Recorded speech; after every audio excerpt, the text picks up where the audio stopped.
First question is, where'd you go to school? Like, what's your education background? Well, I'm an immigrant, so my early schooling and education was back in Russia.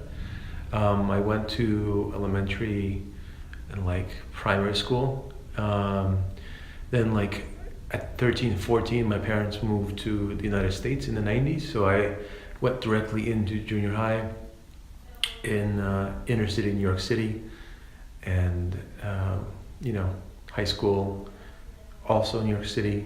Then needed to run away from my parents, so I went to college in upstate New York. So it's still New York State, so not too far away, but just far enough to be by myself for the first time. And and then just never came back. I got my graduate degree in Binghamton in computer science, and I had 2 degrees in computer science and philosophy in that university, and that's how I got started. What came first, computer science or philosophy? Computer science. Okay. So what made you switch to philosophy? Well, I didn't switch. I basically knew that I needed to. One of the advantages of having another country's cultural input into sort of education, at least, is that even though I grew up in the Soviet Union, I was kind of born into that Soviet culture. I caught the old country before it disappeared. It was such a different, a completely alien world, anything we today know. And I'm so grateful for the fact that I saw it and I remember it, for all the good and the bad of it, mostly bad. But the good parts of it were children were encouraged to be physically strong and mentally strong. And so when I came to the US at 14 and 15, one of the most surprising things to me was that you were either a jock or a nerd. You were split up into, you were either a great sports / athletics / handsome, tall, attractive dude, or you were super smart and you knew everything but were super unpleasant.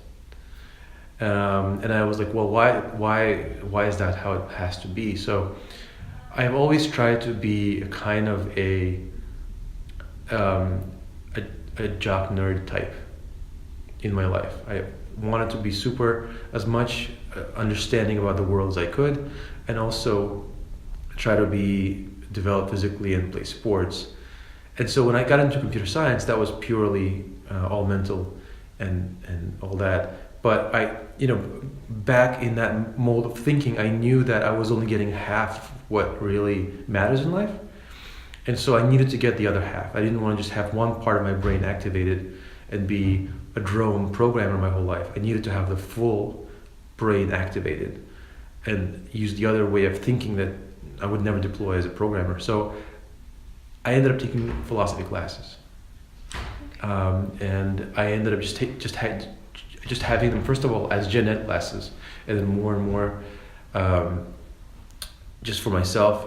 And I took so many that my guidance counselor said, if you just take 1 or 2 more, you can have a whole degree with it. And I was like, all right. So I finished 1 or 2 extra classes, and then I got a second degree in philosophy just by that. That's interesting. Okay. And so before you worked here, what other jobs did you do growing up?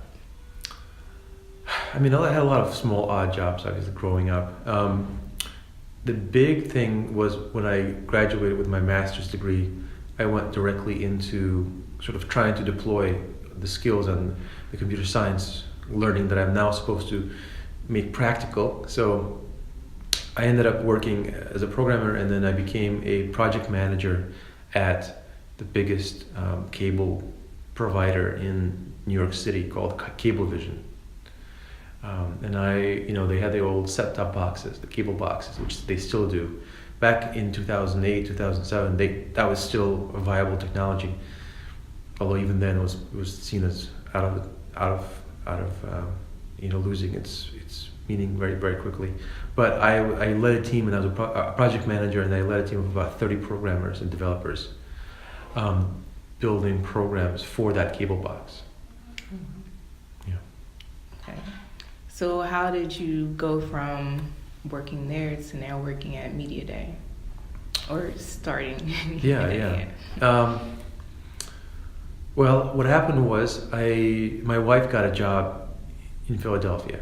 That was the first job, sort of shock to the system, because I was getting very comfortable, and I needed something to get me out of my comfort zone. And what that was my wife got a job. I had married just then, and she got a job in Philadelphia, and I was still working at Cablevision, and I was commuting to Philadelphia every other weekend to be with her. So I would leave like Long Island, which was even more inland than New York City. Like, I literally spent 5 hours driving. Every Friday after work, I would just go directly into my car and just drive, and I would arrive in Philadelphia by 10, 11 p.m. Hang out, spend all of Saturday, spend most of Sunday evening, head back to my workplace. So at some point, this had to be untenable. So a year and a half into commuting, I spent a year and a half commuting to Philadelphia for 5 hours each way. And at some point, I had to stop that. So a year and a half after all that, I quit my job at Cablevision and moved down to Philadelphia permanently. And then I needed to find that outlet for myself. At first, I obviously thought of like, what if I work at the Cablevision equivalent of Cablevision, at cable equivalent of Cablevision, which was Comcast. So I applied to Comcast and a couple other companies, but I wasn't really satisfied with my work, and I needed to find again that happy coherence of all the different disciplines that I discovered in college and growing up I knew about. Just a complete expression of myself, and not just one-sided, one-dimensional expression. So I needed to somehow deploy my science interests and my liberal arts interests, and have all of that express itself and contribute to my life, and not just be a hobby. I had a lot of interest in arts and history, philosophy, obviously, plus I had the computer science jobs that I still had. So all that over time brewed in my brain, and eventually I decided to start Media Dei and see what happens with it. Okay. And so, day to day in your work life, how does any laws or any ethical situations influence your work life? Anything you can think of? Well, I mean, on the surface level, for example,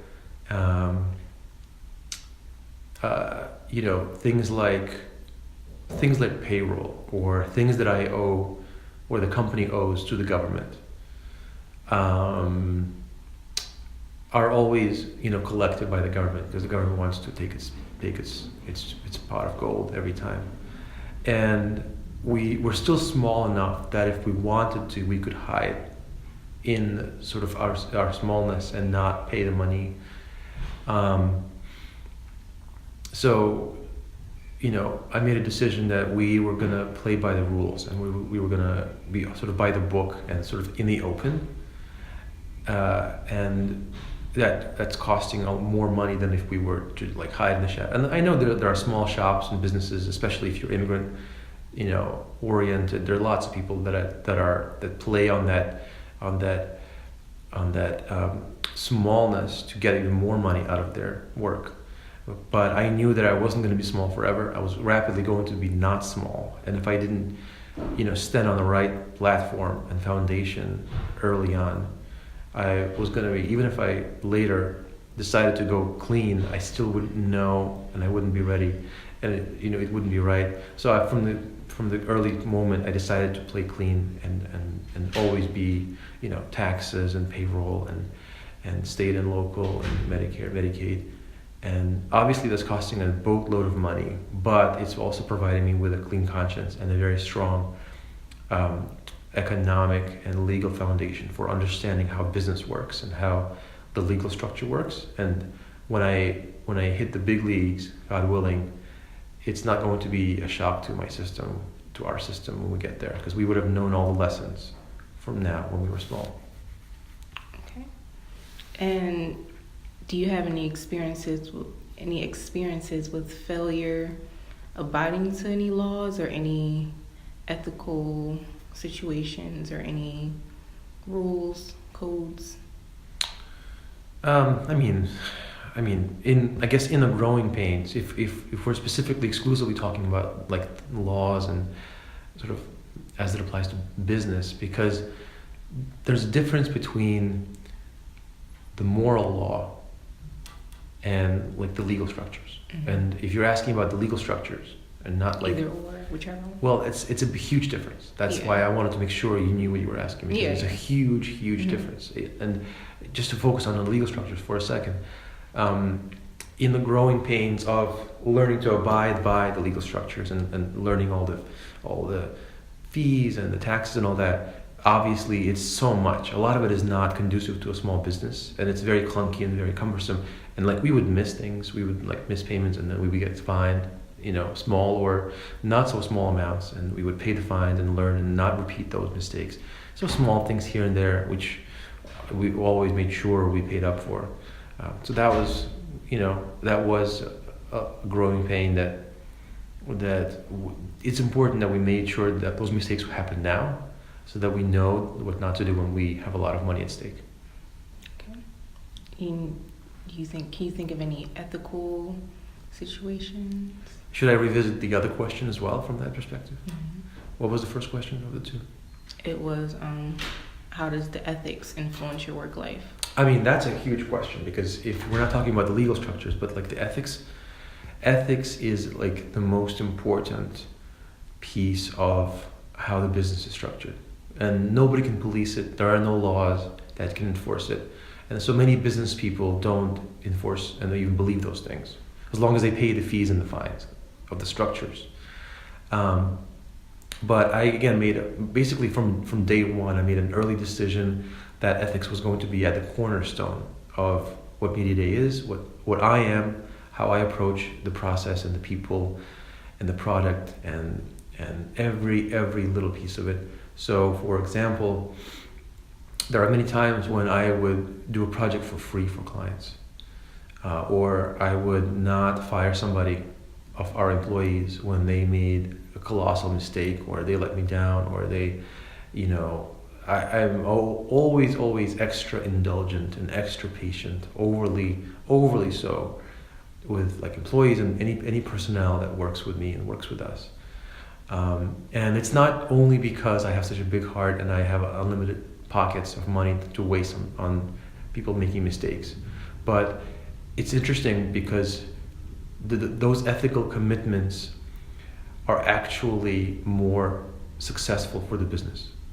In other words, if you're always nice to the employees and you create a family as opposed to a mercenary company where they're just in for the paycheck and they want to leave as soon as they can and they don't like being there, if you build that culture, then you're going to lose people very quickly, and you're not going to attract people, and they will sniff it out very quickly if they just come through and they see, and especially in today's world, you could get by with like a psychopathic, like insensitive culture 50 years ago or 100 years ago. That's a lot of why people would like protest and create like workers' marches and stuff like that.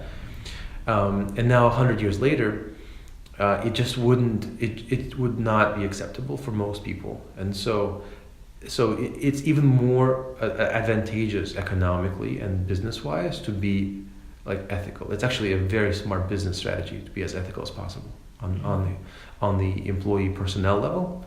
It's literally the best thing you could do financially, even apart from the ethics of it. It's just financially the smartest thing you could do. And like with clients, like doing work for free is not only a right thing to do, but it shows you as a person of character and convictions. Again, in a culture and in the ocean of other companies that are out to make a buck. And so over time, it cannot help but create an impression of us that's much more favorable than anybody else. And so we basically have reputation as saintly of anybody that we work with. And people just can't wait to work with us because we're the only ones that are like this. We're not out to make a killing. We're not out to make a quick buck on somebody's neck. We do work for free. And as a result, we get a lot more clients, a lot more projects. Things are offered to us much more eagerly. Principal CEOs, founders, presidents, even if they don't have work for us right now, they remember us. And when they have the money, they have the budget, they have the work, we're the first person that they call, right? So again, it's just a very smart strategy to have that value structure. Although it's very difficult financially, because if you're doing work for free, how are you getting your bills paid?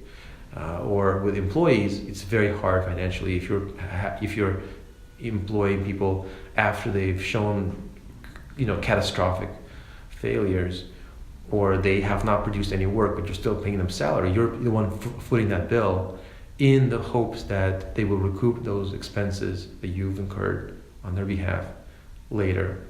And they may not. They may continue incurring costs on you and disappointing you, and then you end up leaving anyway.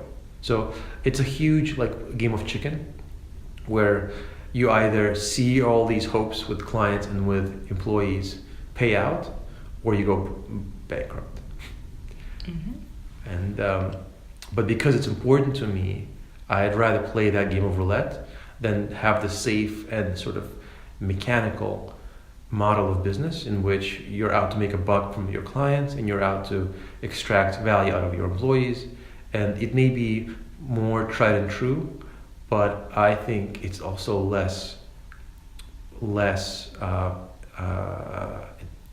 if I'm building a company that's for 50 years, this is the way to do it. If I'm trying to build a company and then be out in 5 hours, in 5 years, and just disappear, then extract from everybody, just destroy everybody and exploit, and then leave, and then nobody knows.